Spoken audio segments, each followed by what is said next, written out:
Hello everyone.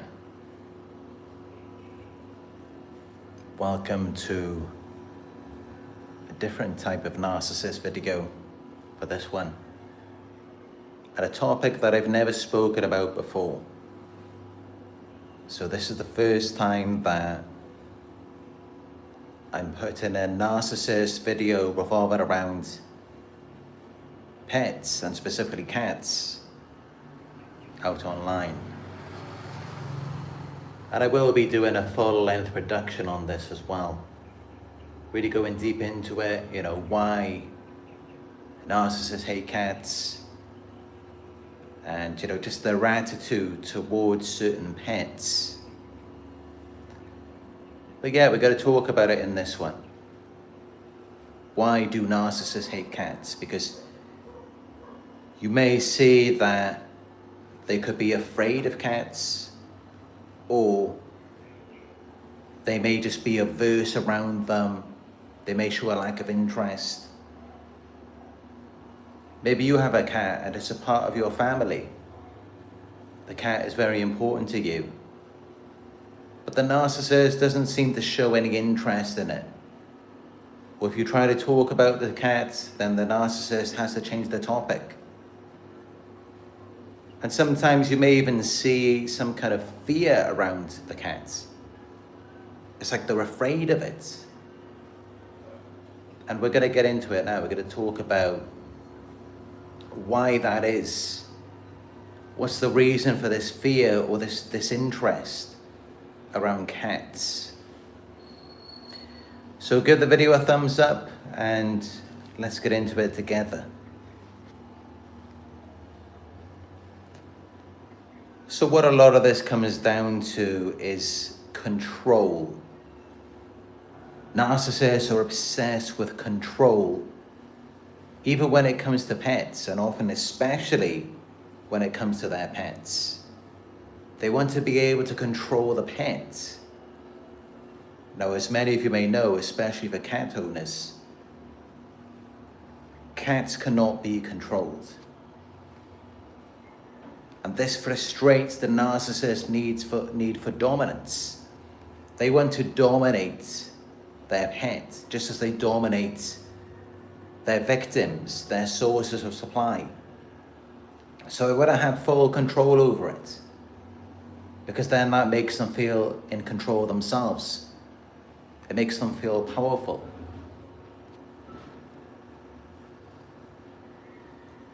And this is why you may find that the narcissist may fear the cat, because they can't control it.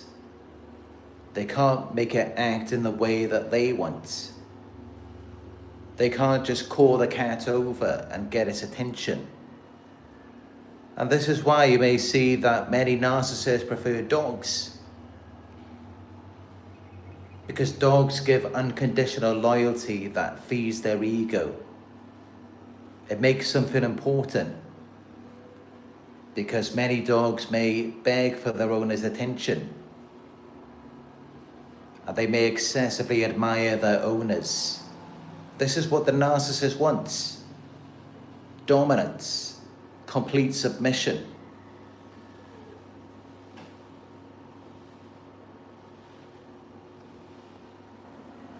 And another thing is that cats often withdraw when they feel disrespected. And this mirrors rejection. It makes the narcissist feel inadequate, because otherwise, why is the cat withdrawing from them? Why is the cat not worshipping them, feeding their ego, making them feel important, feeding their grandiosity? And another thing as well, which probably hasn't been mentioned on other videos by other creators regarding this topic, but I would imagine that this is probably the case for some narcissists out there. You've got to think that cats are very fragile. They're typically very small. And I know myself, with Nala, I have to be very careful, because one wrong move and who knows what I could do to it. when I'm just walking around, if I accidentally step on her, I could completely crush her back, her spine. So easily, because I'm so big, I'm so heavy, and Nala's so small. She only weighs about 3.5 kilos. And narcissists, they're typically abusive, they can be violent. They could get frustrated with a pet, and also as a source of power, they may abuse their pets, and I'm sure some of them do. Of course, there's going to be plenty of narcissists out there who aren't going to abuse their pets, but then there's always going to be some who do. And, they like how it makes them feel. It makes them feel powerful. Just as when they abuse us, just as when they're violent towards us.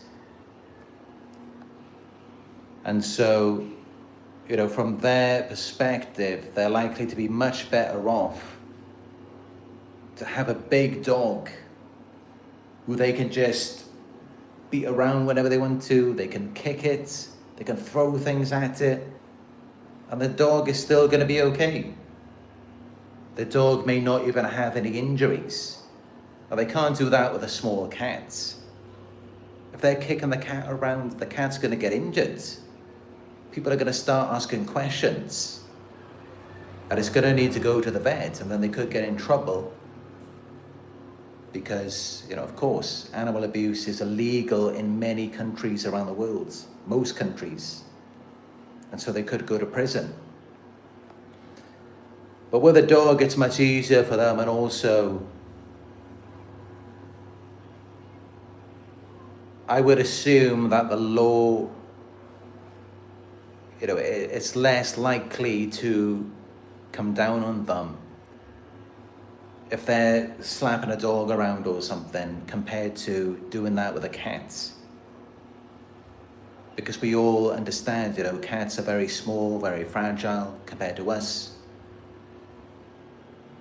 But with a dog, they can probably take it. I myself personally, of course, I'm against animal abuse, whatever animal it is. And that's why, I'm a vegan. But just seeing this from the narcissist perspective, they would prefer to have a dog rather than a cat because,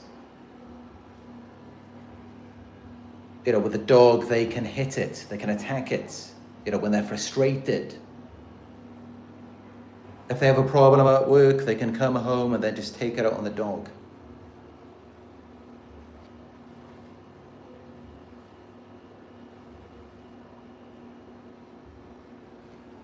But of course, they can't really do that with a cat, because if they start attacking the cat, anything could happen to it. If they hit the cat once, it could have a broken leg, or it could happen something inside of the cat. So there's so much potential for injury there compared with a larger dog, a heavier dog. And yeah, don't put it past them. Of course, there are narcissists out there who do abuse their pets. They are violent with them. Of course they do, they're violent with us. And with a dog can't speak. A dog can't tell anyone what the narcissist is doing to it. So they have that code of silence as well. And, with narcissists, if they can get away with something, they're far more likely to do it. But yeah, it's horrible to talk about this, being an animal lover myself. But we have to talk about it, because it is the truth. And it is likely what's going on out there. So we have to make people aware. And of course, I don't even think I have to say it, but if you do suspect that the narcissist in your life has a pet and is abusing it, whatever pet that may be, of course you should report that to the authorities. Because Animals have feelings, they do feel pain. And it's not right, you know, no animal should have to go through that. So if you do suspect that the narcissist is abusing a pet, make sure you report it to whatever authority you have in your country. I know in the UK we do have the RSPCA, but it might be different for you.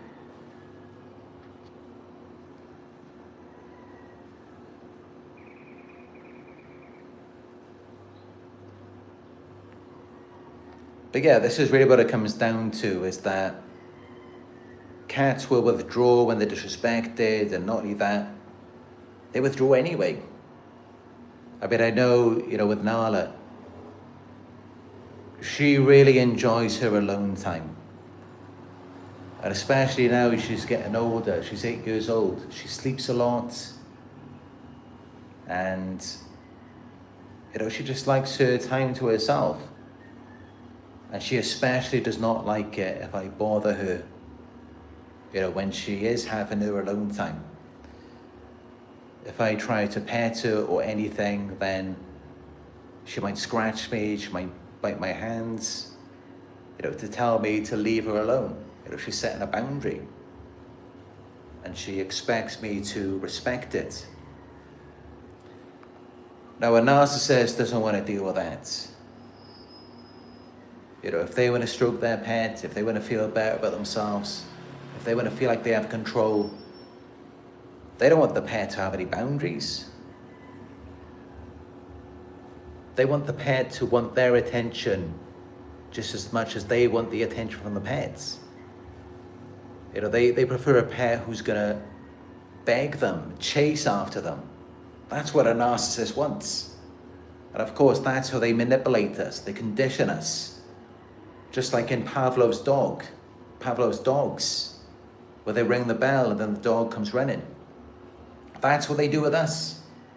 They train us to be that way because that's what they want. That's what makes them feel good. That's what gives them a sense of control.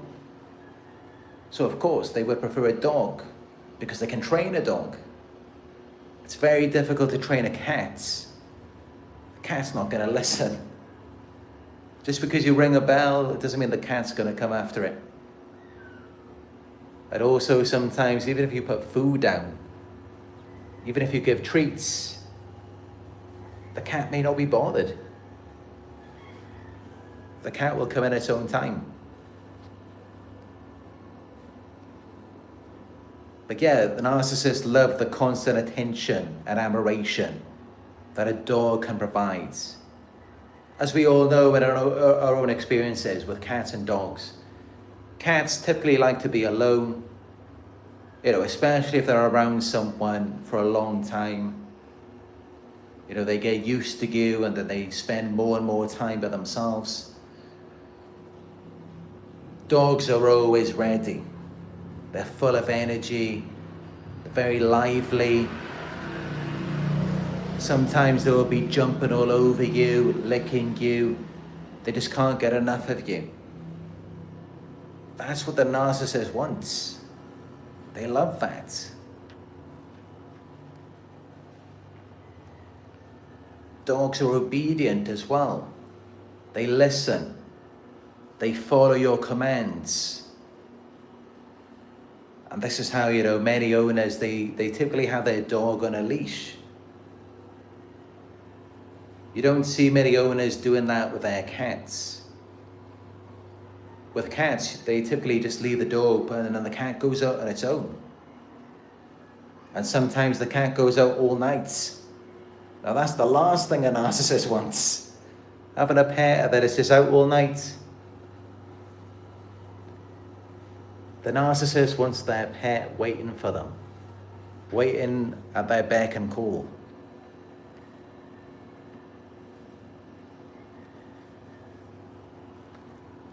Another thing is that dogs, especially some dogs, will boost the narcissist's image. It's like a fashion accessory.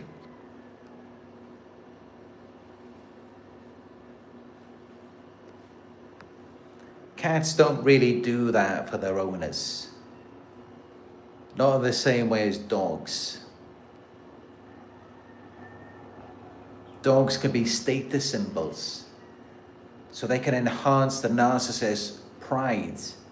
It's something for the narcissist to feel proud of.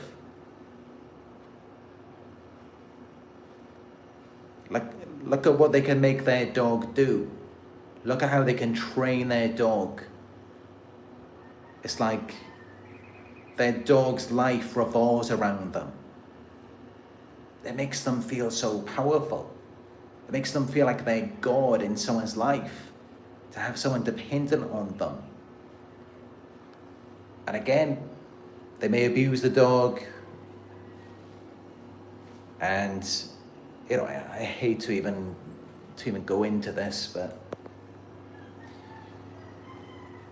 it's also a good analogy that many of you can relate to. And I think I should discuss it, of how, narcissists, they do use withholding behaviors. So, again, with the animal abuse, they may never actually lay a finger on their dog. But what they may do is use torture. I'm sure, if you've been with a narcissist long enough, you know what the torture is like. It is horrible. It's demonic. It really is. As an example, the narcissist may withhold sex from you. And not only that, but to make it even worse, to really torture you, they may tease you, entice you into something.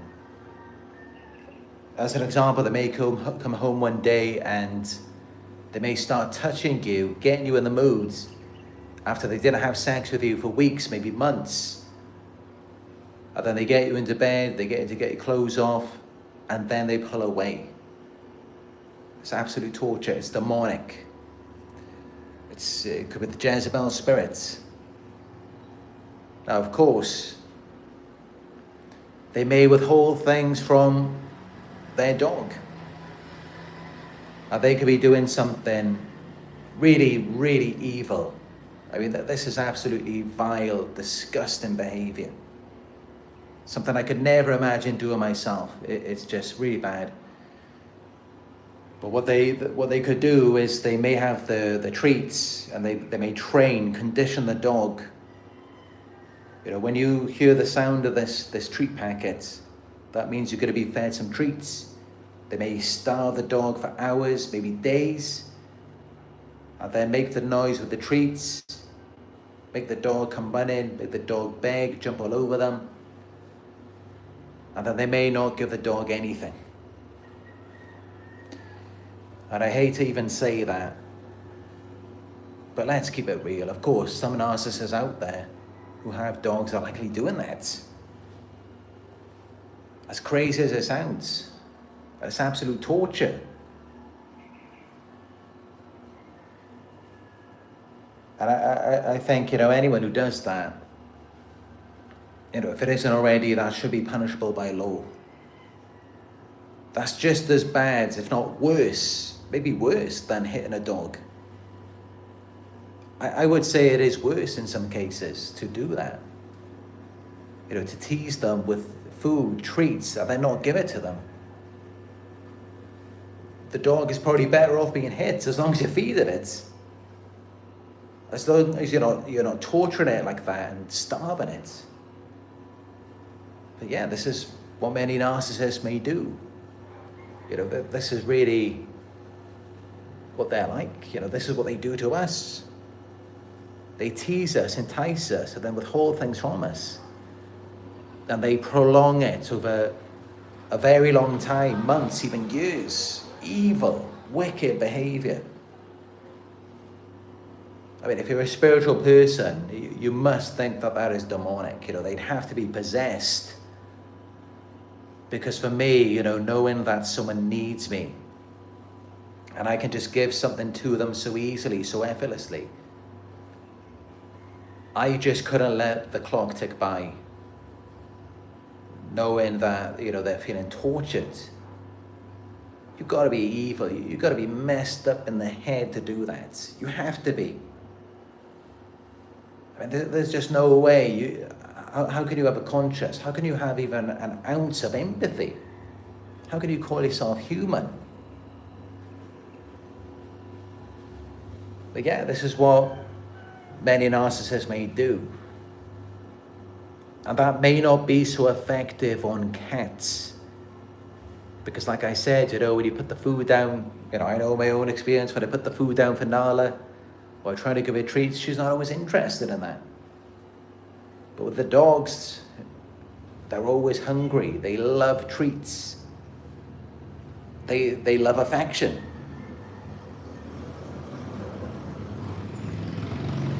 So the narcissist can really have a field day with the dog. They can really wind it up, really screw its head up. And that's supply for them. It makes them feel powerful. But yeah, it's absolutely vile, absolutely disgusting behavior. And I myself, I think anyone who's doing that, treating a pet that way, they deserve to go to jail. Because that is a very serious crime to me. And in some cases, even more so than hitting a dog. There's no reason to be violent with a pet unless, your life is threatened or something. If you're in danger yourself, then you could argue if the dog is violent and the dog could maul you, then yeah, of course, that may be a case to get physical with the dog. And I get that. But only if it's necessary. If it's unnecessary, then, it's cruelty. It's abuse. If the pet's not even a threat to you. But especially with dogs, if it's just trying to be affectionate with you. But yeah, we have to accept, this is what some narcissists are like.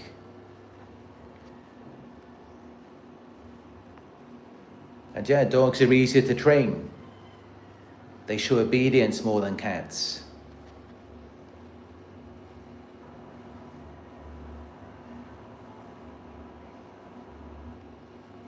Cats are more independent. This exposes the narcissist's lack of power.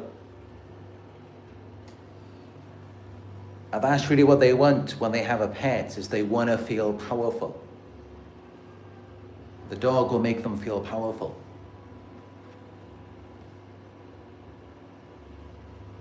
The dog reinforces their illusion of being the center of the world.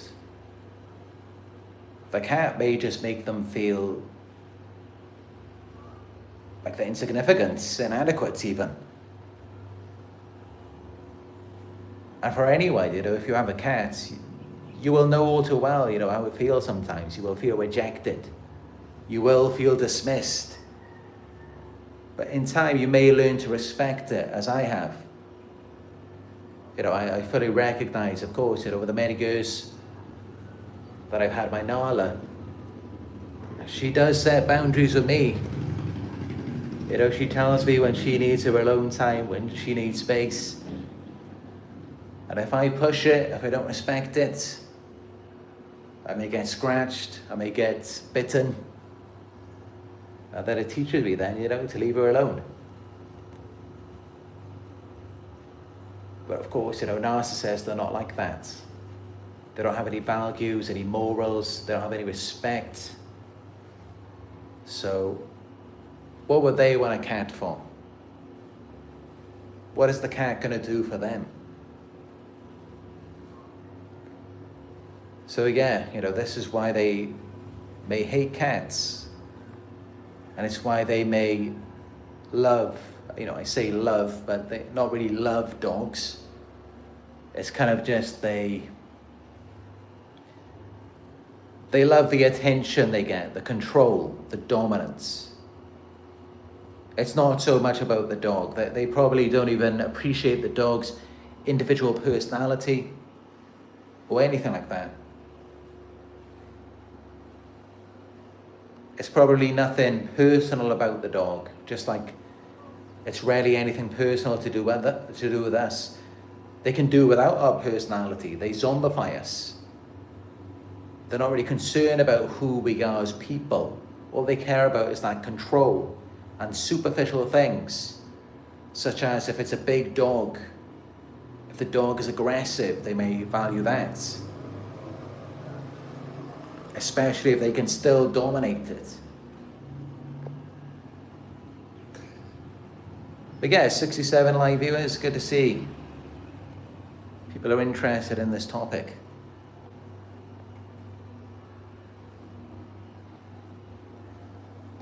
Let me know what you think about what I've said to you. Let me know if you have any questions.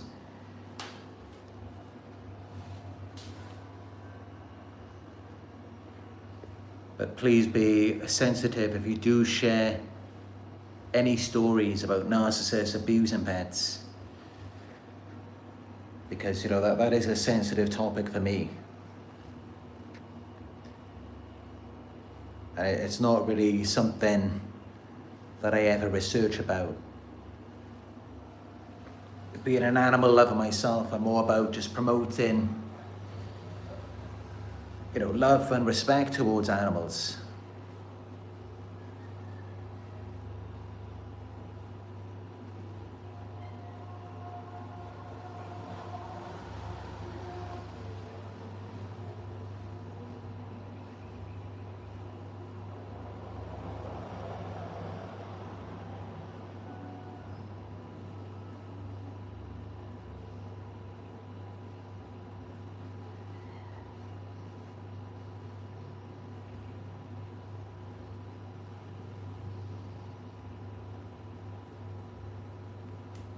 '66 says, narcissism has no place in my life. I don't care who they are. Yeah, good. We need to take back control over our own lives. These are our lives. And we deserve to live how we choose to.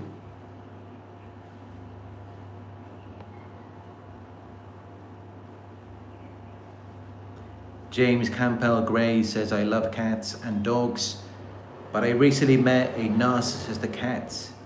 First cat in nearly 4 decades of life that I've ever hated a cat.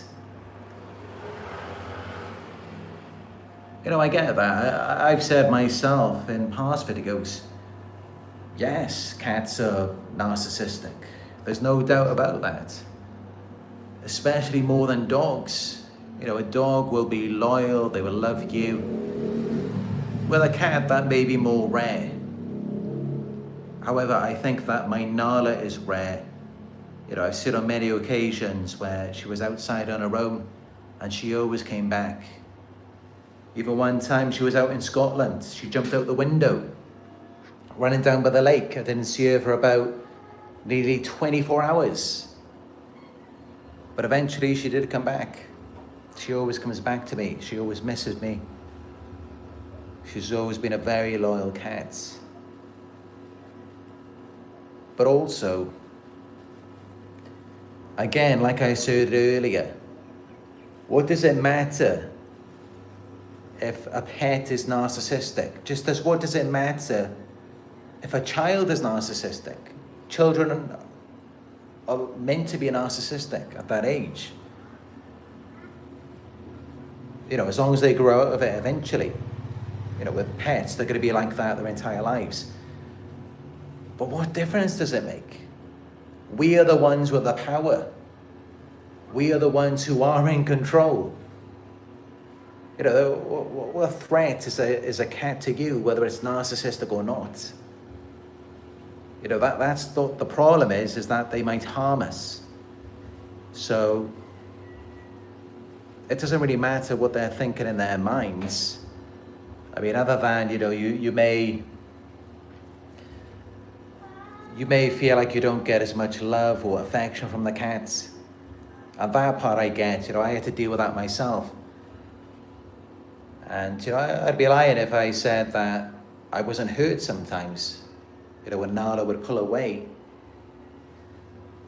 But it is something that you adapt to, and you just have to kind of accept it as part of their personality. It's just who the cat is. But yeah, just remember, what threat is it to you? So you can still love the cat despite that. You just have to accept, that's just the way that cats are. It's just a part of their nature. Life as a Chosen One says, let's not forget sexual abuse. Yeah, believe it or not, that is actually a thing. It does exist. There are people out there, as disturbed as they may be in the minds, who, I don't fully understand it. I haven't done too much research on it. I researched about it a little bit many years ago. I did have a bit of a fascination, a curiosity regarding that topic. So I don't know, if it's some kind of physical attraction. I don't understand how that could be possible. For me, animals, they're just kind of cute. It's not something, I can't understand how it would turn someone on. But, I've heard things about it. And definitely, back when I was a child, having the internet, let's just say that there was a lot of things, a lot of videos, especially being shared on social media, that you will not see today. And I do recall certain things like seeing a woman having sex with a horse. And there was other things like some kind of a title about something with a fish. And I think it was like these Japanese girls and eels, and there's all of these kind of things involving animals and sex with humans. And there is an argument for it. And I will say that in some ways I could understand it. Like, there was one argument that dogs, they have this this desire, but not so much desire, but this urge to have sex. And if a woman is there naked, they may try to have sex with the woman. And that's just biologically the way the dog is. It's like they can't control the urge, and they do it themselves. So that is one argument against it, and in some ways I can kind of understand it. But just because they can do it, just because they have the urge to do it, it doesn't mean that they should. And not only that, but we are the masters of this world. So, we have to draw a line somewhere about, what's acceptable. I don't think it's natural in any way. It's possible, with dogs especially. But for me, it's something that disturbs me. And, if it was my community, I wouldn't want that going on. And I wouldn't want to be friends with anyone who is involved in those types of activities with animals, with any animal. Doesn't matter what animal it is. Whatever it is, it's still wrong to be, because they lack awareness. They're not aware. They don't fully understand what they're doing. They're just following urges. So it doesn't seem right to be. There's no justification whatsoever in my mind. And I would treat that as a disorder. Because, that's what's meant to make you want to be sexual with someone. It's when they have the awareness. They're supposed to be aware. They're supposed to understand what's going on. That's what's meant to turn you on. So that's my argument against it. And, thankfully, in most countries in the world, sexual abuse of animals, it's illegal, it's a crime. And people will go to jail for doing that. So, yeah, I'm completely against it.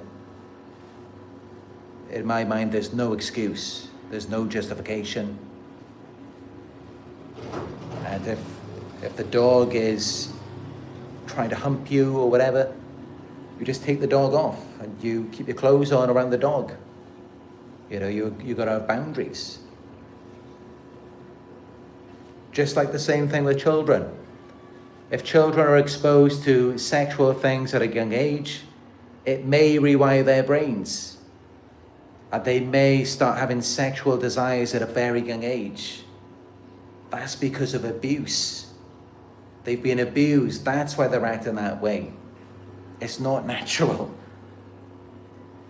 The same thing with animals. It's not natural. It's because of abuse. It's because boundaries have not been set.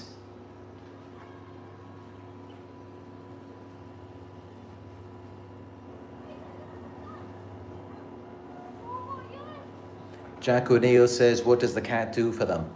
A captive hate object. Yeah, I guess the cat could be something they could devalue and hate.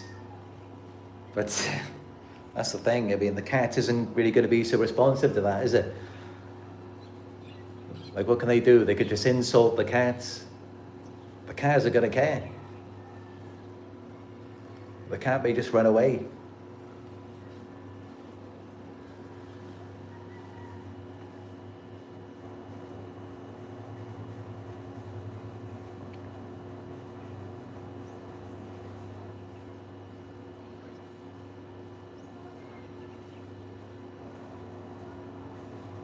Mimi Reese asks, where is Nala?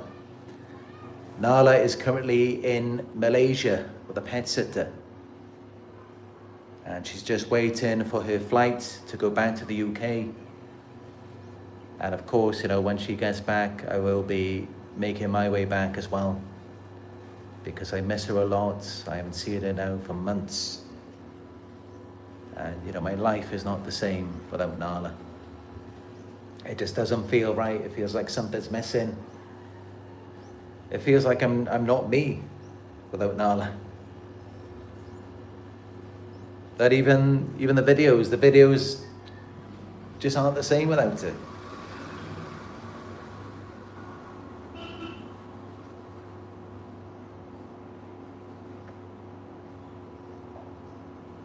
Callum says, I love animals more than I do humans. I don't blame you there. And I feel that, with animals, it's unconditional love. It really is. Even though with cats, they can be quite avoidant, they can withdraw sometimes, but they come back when they're ready.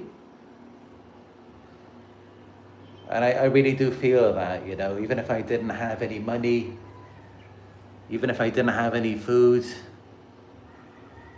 I really believe that Nala would still be with me. It's just this unconditional love. And you don't get that with most people. It's very rare. Empaths are very rare in the world.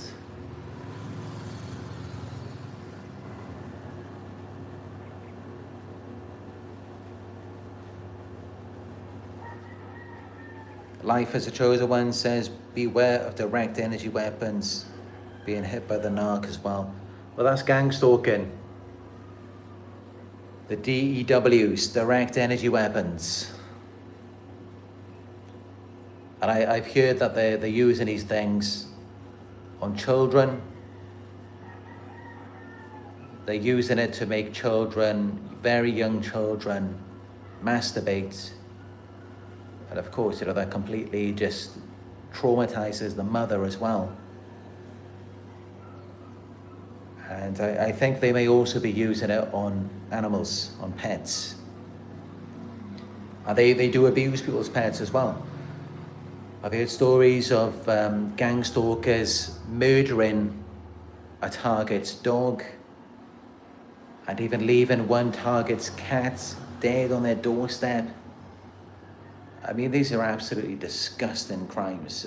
How can someone be so heartless to attack an innocent animal who's not even a threat to anyone, not even doing anything? You've got to be really disturbed in the mind to do these things. You'd have to be.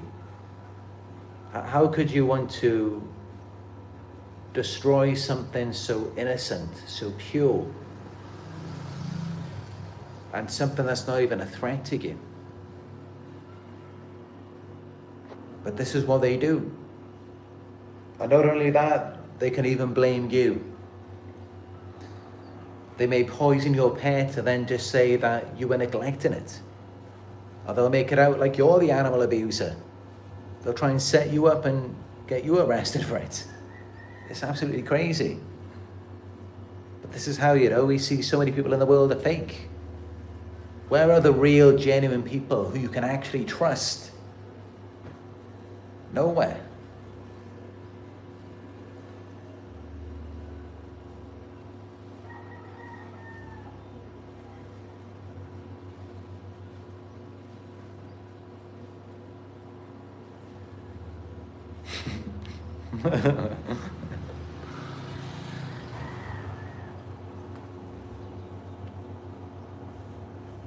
Matt Bond says, I got so many stories about my family cats and how they hated the ex-narc. They all moved out almost when the narcissist moved in. 4 years, they stayed out of sight, only seeking me out if she was asleep. Oh God. That reminds me of when I first got Nala. This is back in like 2017, 2018. And then when I'm first beginning the channel, making the videos, and then my father comes into the apartment and he starts trying to stroke Nala. And she's always biting his fingers. So they do. Especially cats, they need boundaries. And I like that about cats, they have a strong sense of identity. You can't just train or condition them. They will fight back.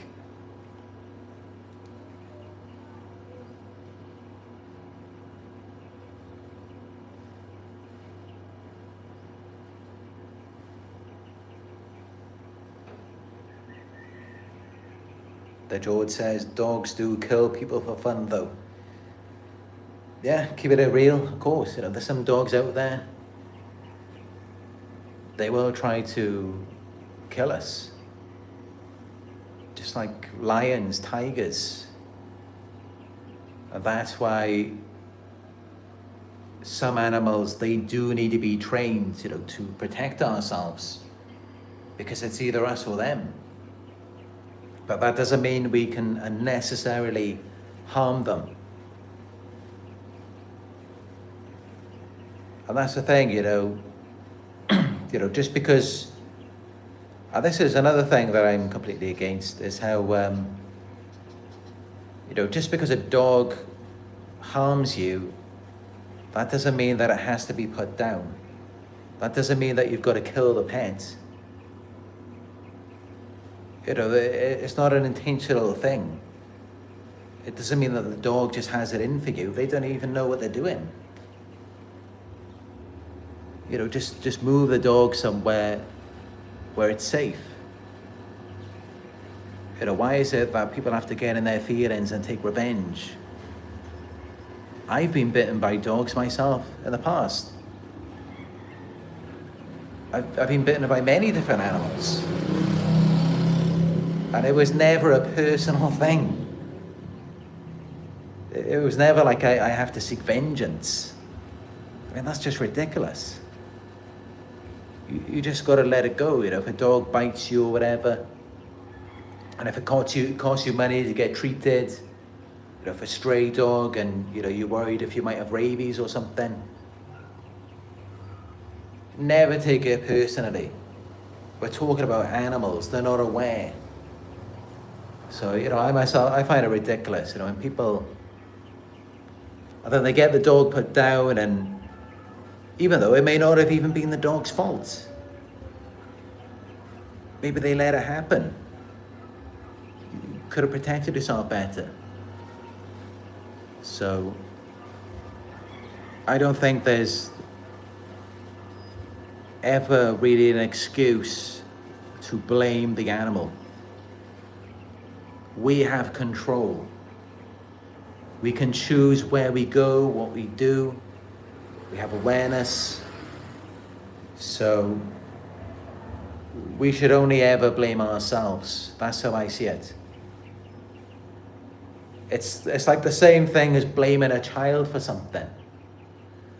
We can't really blame the child. Look at the parents. What are the parents teaching it? Where is the parents' control over the environment? So that's how I look at it. Same thing with children. You know, children will do silly things unless they are controlled, disciplined.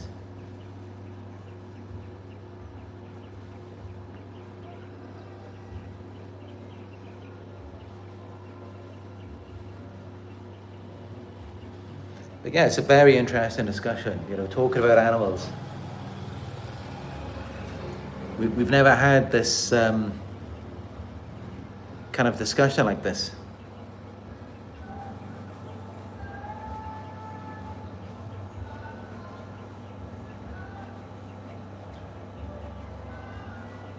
But yeah, I'm sorry if this is triggering for anyone.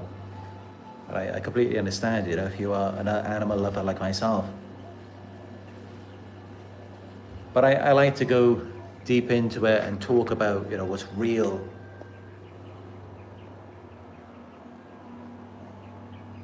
Remember, acceptance is a very high vibration.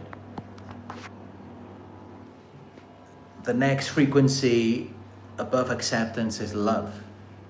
So when we learn to accept the state of things as they actually are, we are then moving closer to love.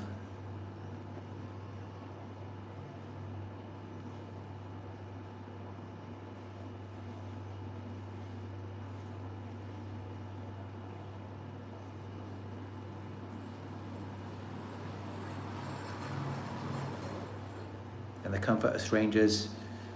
Just catching up on these comments here. Didn't really want to go back to this topic again, but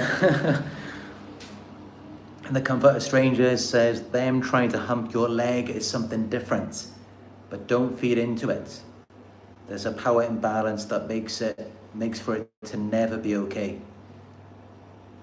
Yeah, definitely, that's how I see it. And you know, before I could kind of understand the argument, you know, if the dog is already, you know, trying to jump on you, but yeah, you know, why are we acting so powerless there? You know, take back control of the situation. You don't just let the dog do whatever it wants to do. You know, what next? Are you gonna let the dog bite you as well? So of course, you know, control the situation. It shouldn't be happening. Animals and humans, they should never be involved in any sort of sexual activity together. You know, that just shouldn't even happen.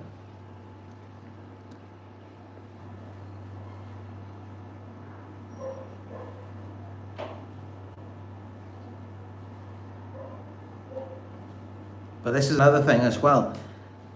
And this is something that is rarely talked about, but I will talk about it because I think awareness is very important. Is if you have pets, and not just pets, also young children, and you have young boys who are going through puberty, you need to be very cautious because they're going through that stage. And just like with animals, you know, they have these urges. Teenage boys who are going through puberty, they have urges too. And, you know, they may struggle to control it. So they may start having ideas of how to satisfy those urges. And if they see an opportunity there, whether it's a pet or a child, I know it's not nice to think about, but got to accept that this does happen. You should never have a teenage boy babysitting your child. It should never happen. And I don't think they should ever be left alone with any young child or, any pets. Because when they're going through that stage, with the hormones, they can be unpredictable and they are controlled by these urges. So something to be aware of.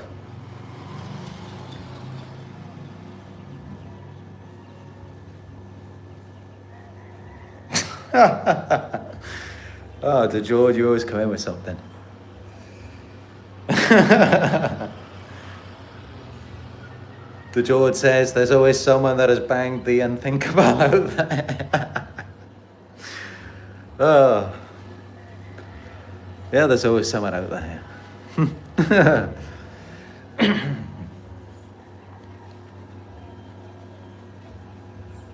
But it's real, things like this happen, they do. People, they, for whatever reason, they don't feel attractive, they haven't had sex for a very long time. It builds up. It does build up, and these urges start to dominate them. We have to talk about it seriously as well. It happens. And of course, they lower their standards. And the standards can get so low sometimes, where it's like, it's not even someone of the opposite sex, even though they're not homosexual. Oh well, that box doesn't have to be ticked. They're not of the age of consent. Oh well. They're not even human. Doesn't matter. And this is literally what happens. This is what happens to people. And I'm sure we could all relate to that in some way. Of course not to that extreme, but we may have had our own personal preferences, as we did with the narcissist. And we saw the red flags, we overlooked them. We saw things that were happening, and before we did have these standards, we had these requirements. And then by the end of it, all of that went out the window. So, in some way we can relate to these people. We can understand it, even though not to that extreme. So, it's not all about exclusion, alienation. We want to accept the reality and understand these people. Because if you alienate something, it's no longer under your control. We want to bring these things back under our control so we can improve it. So, that's one way to bring us all closer together. Now, I myself, and I don't blame anyone, but I wouldn't want to associate with anyone like that myself. Unless it's been some time, give it some time. Like, let's say if it was someone who, they abused animals like 10 years ago. They were sexual with a pet 10 years ago. Or whatever it may be. Even if it's like a heroin addict. If time has passed and, they're a different person now. Okay, I can be friends with them. Not if it was something that happened recently. You got to sort yourself out first. And,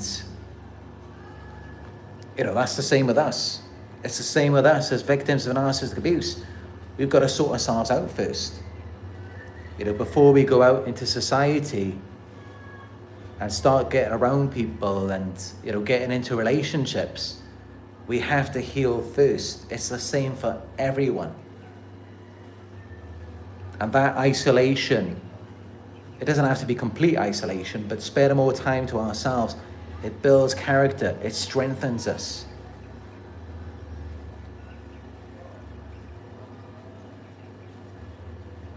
The George says dogs are down for anyone, anything. Oh, I hate just... I don't even like viewing animals as sexual beings. I mean, it just puts me off. I never view Nala as a sexual being. I don't even think of her in that way. I think of her like a child, you know, she's like my baby. And, you know, I just never think of it like that.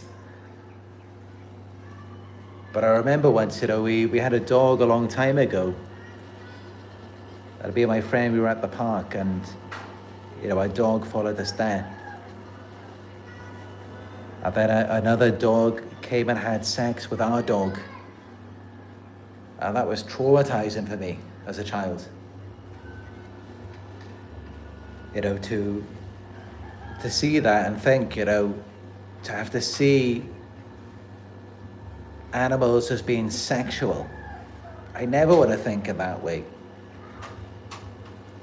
I don't know if that's wrong, but, you know, that's just how I want to live my life. I don't want to think of animals as being sexual. You know, I want to keep that outside of my scope of awareness. You know, it's nothing to do with me.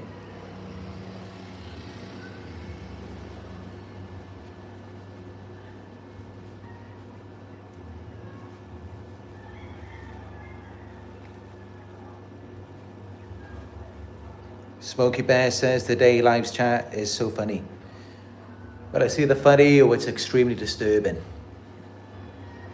It depends, you know, it could be either one.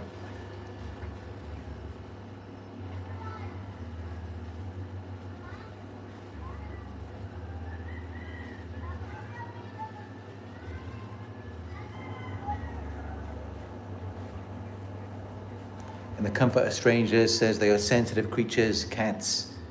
They do react and pick up on people's energy, so to speak.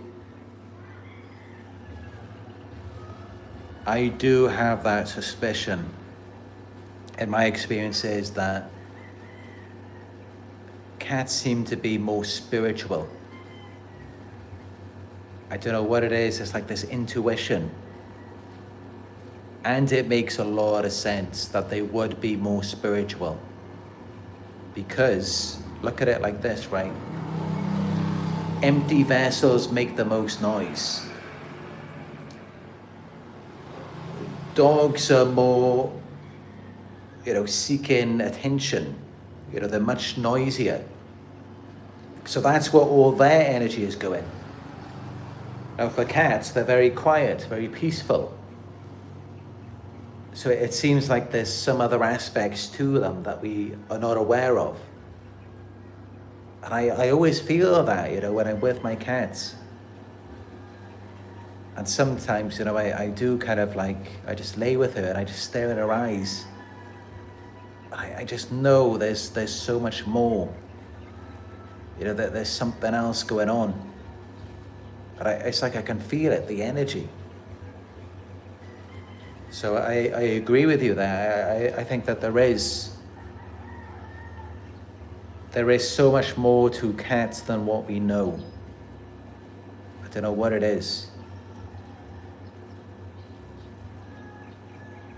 Dogs, maybe they are spiritual too, you know, maybe they do have souls. But I'm definitely convinced that cats must have souls. I don't think this is the end for them after this life. I feel like there's something very deep to them.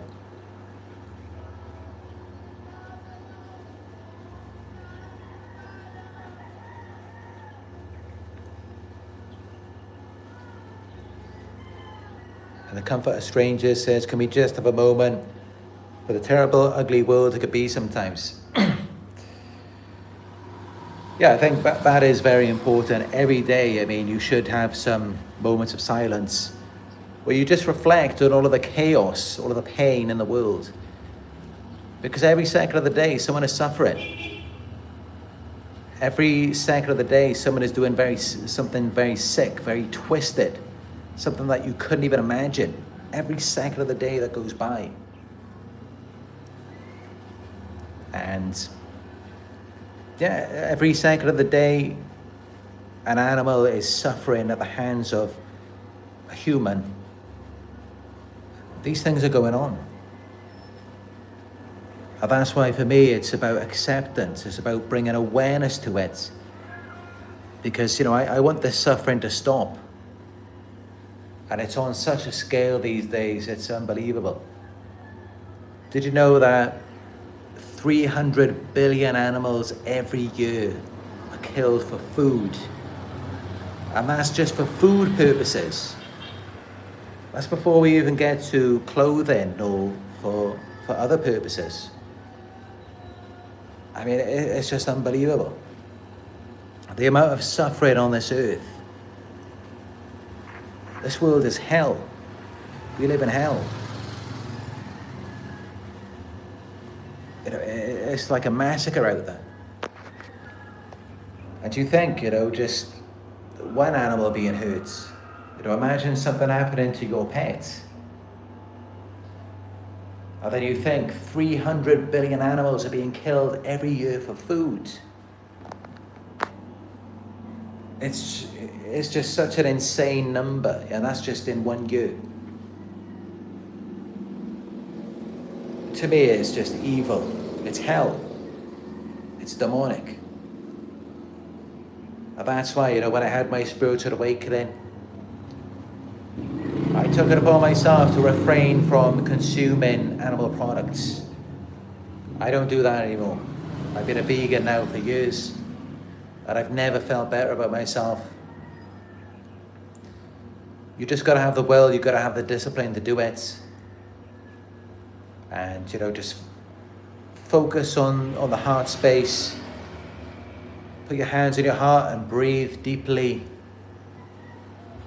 And just focus on your empathy, on having the awareness, the compassion for other people.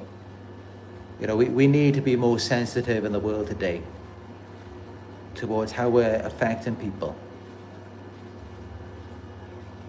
There's just so much pain and suffering in the world.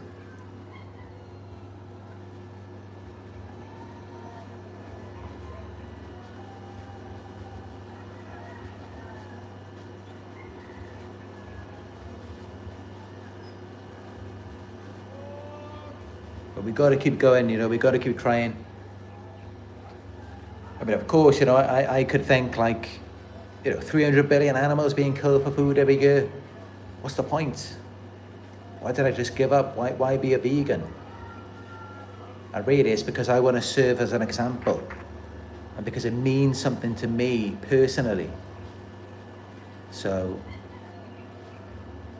it may be just like a drop in the ocean in terms of impact, but it's a feeling, it's a vibration that I'm carrying, and I'm doing it out of love. And I do believe that love does not die, that love will live on.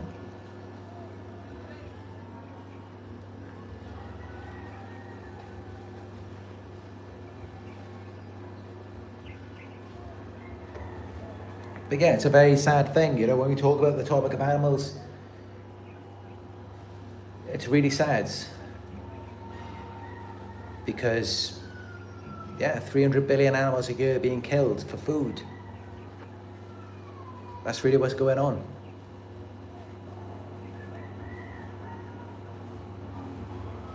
And when you think about it, it's kind of a joke, I talked about earlier how, if someone harms an animal, if they torture it with not giving it food, they should go to jail for that.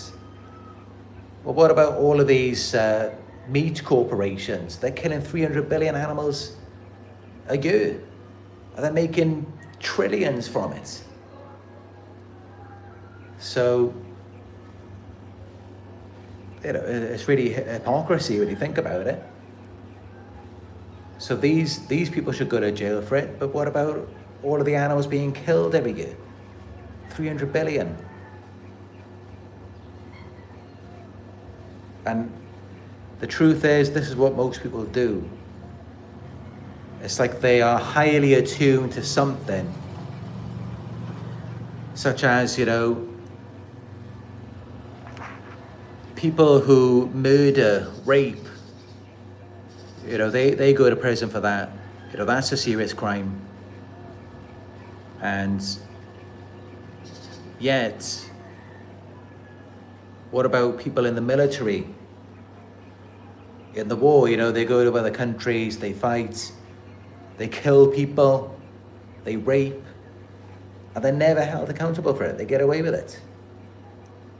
And let's not forget, we all know, it's the elephant in the room, that the elite people who run this world, they're all pedophiles. They all molest children. And they're promoted it in the media.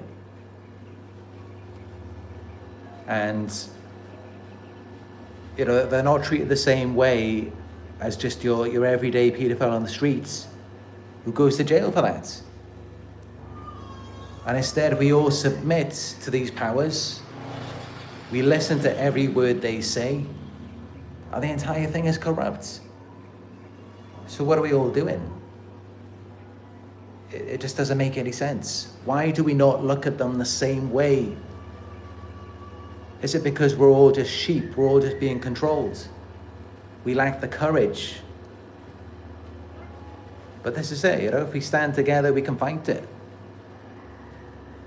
And this is really what we have to do, because this is where it begins. Changing the world does not begin by just targeting like the neighborhood murderer or pedophile. That's not going to do anything. You've got to target the people at the top, the people who are in control, because that's where it begins. That's what corrupts everything. But of course, no one has the courage to do that. No one has the courage to speak out. And what happens when you do? You get targeted. And that's what happened to me. I was researching about things. I was speaking out about it. Researched about conspiracies. And then I became a target. And this is what they will do to you, because they don't want you to speak out about it.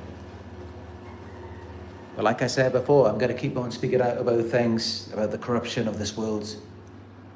And I'm never going to stop until the day I die. I don't care what they do to me.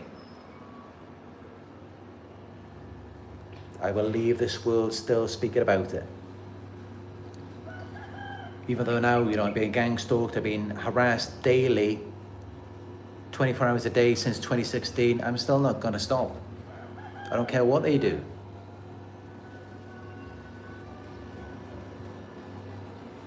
And that's just it, They can't target everyone. Well, in some ways they are targeting everyone. This is what they're doing, when they gang stalk you. You're not the real target there anyway. Everyone else is the target. They're all being brainwashed.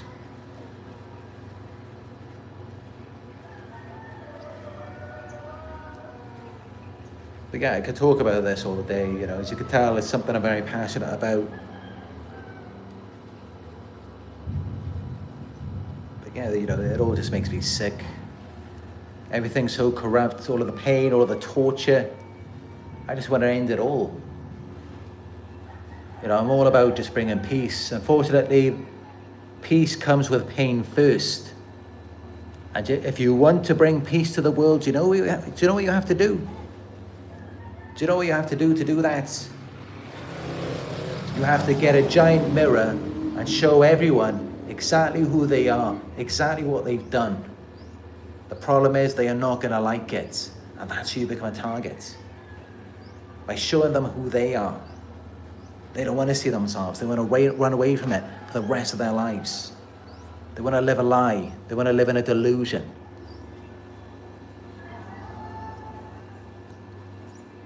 But there's only so much that we can do. We can only do our best. And just never give up hope. Just keep on doing what you can do to the best of your ability. things are just going to go the way they're going to go. We can't save everyone. Not everyone is going to listen.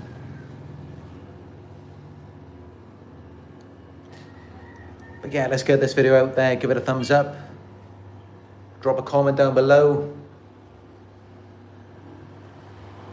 And subscribe if you're new here. Hit the notification bell to be notified when I go live again. If you'd like to book a one-on-one, go to my website. It's narcsurvivor.co.uk. I'm uploading new daily blog posts on there every day as well. And that's also the same profile name for my Instagram, where I upload content from my travels every day too. And also the new Facebook page is called Narc Survivor. New videos on there every day. And if you'd like to help support my work to keep it going, you can donate. Go to my PayPal. It's paypal.me/narcsurvivor. So if you made it this far, 70 minutes, thank you all for your support. I hope you enjoyed this deep discussion. I appreciate you all. You all have a great day, and I look forward to speaking with you in another live video